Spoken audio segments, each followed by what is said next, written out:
Bună din nou! Astăzi se pare că vă iau iarăși la cumpărături. Nu prea dau un exemplu bun. Însă, dacă tot este iulie fără plastic, vreau să vă arăt ce alternative aveți la a face cumpărături cu mai puține ambalaje.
înainte să plec, dar fiindcă am predat și niște compost, aș vrea să vă arăt ce frumos au pictat aici cei de la, sau cea de la, pe pereți. Deci muralul ăsta este absolut superb. Uitați-vă la această zână. Cât de frumoasă și delicată este. Oh, ce treabă minunată.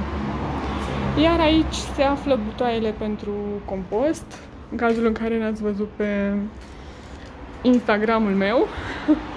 Puteți să veniți și să predați aici deșeurile voastre organice. E a doua zi și am zis că înainte să vă arăt ce mi-am cumpărat de la magazin, am spus să vă ofer mai multe informații despre magazinul Zero Waste. În primul rând, conceptul de Zero Waste aș vrea să țineți cont că este mai mult un cel, un ideal.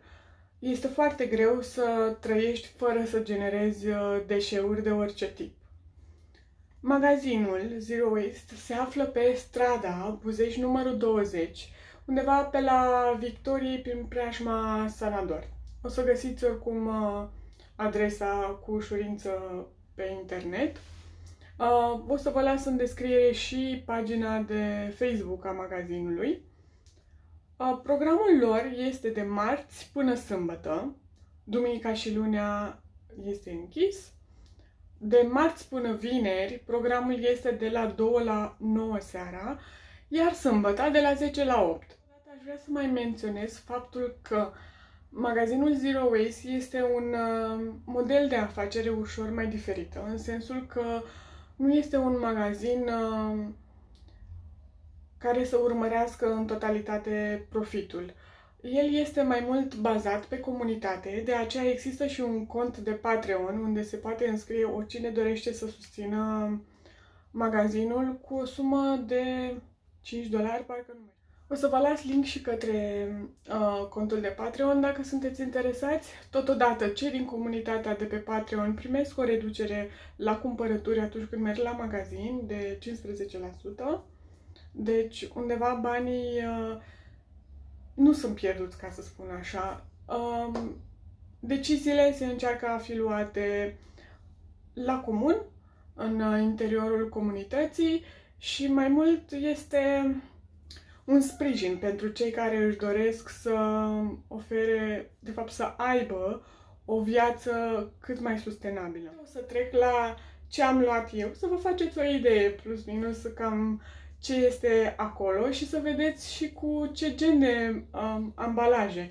Încă un lucru, nu este necesar să vă duceți cu ambalaje de sticlă, în cazul în care, nu știu, folosiți transportul public, cum o mai fac și eu, și vă este foarte greu la cărat. Eu folosesc chiar și ambalaje de plastic, sunt oameni care folosesc săculeții, ambalajele de sticlă sau chiar cele de metal. Orice vă este la îndemână și se pretează să vă fie de folos, este foarte în regulă, nu vă judecă nimeni și important este să fie curate, ca să nu fie nicio problemă.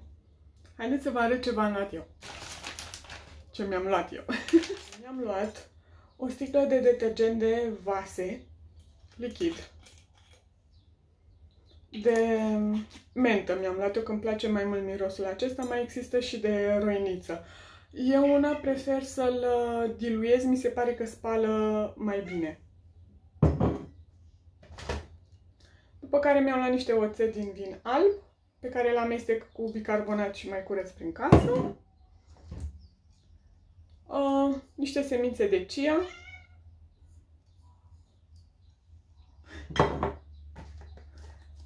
Vedeți? Se refolosesc chiar și de metal. Aici am luat semințe de cânepă.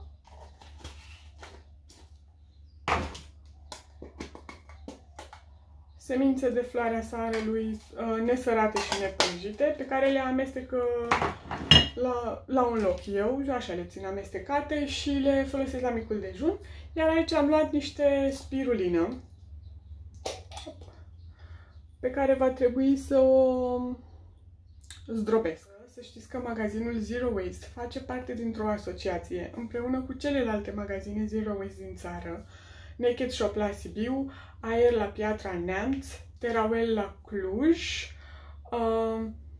mai este îmi scapă denumirea. Unul la Oradea, Ioana, îmi pare rău. Scapă denumirea în momentul de față și cred că ar mai fi încă unul în țară, dar nu mi-aduc aminte cu exactitate unde. Am să vă las link-uri către toate aceste magazine. În cazul în care nu sunteți din București și totuși vreți să faceți cumpărături la aceste magazine. Sincer vă zic, evit să fac recomandări, dar vă zic sincer că recomand să încercați să faceți cumpărături măcar o dată într-un astfel de loc și să vedeți că merită și că reprezintă o alternativă foarte bună la orice tip de ambalaj și astfel putem cu toții să fim mai sustenabili și mai ecologici. Cam asta este tot. Ne vedem! Pa!